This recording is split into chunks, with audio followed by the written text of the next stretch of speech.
This news is brought to you by. Are you experiencing body weakness? Do you have delayed wound healing? Do you feel hungry all the time? You may have diabetes. A powerful duo to help diabetic. Natural way of lowering blood sugar level. Clinica DTX 500 is a powerful duo that combines of ampalaya extract and the sugarcane extract. Clinica DTX 500 stimulates the production of insulin, enhance conversion to energy.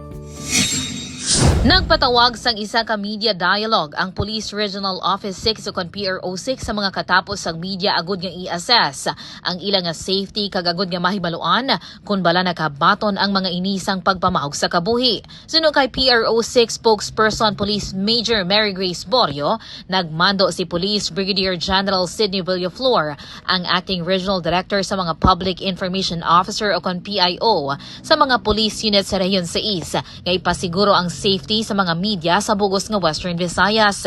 Dugang pa ni Borio nakahanda nga maghatag sang intervention kag assistance ang PNP sa mga katapos sang media nga may pagpamahog sang kabuhi.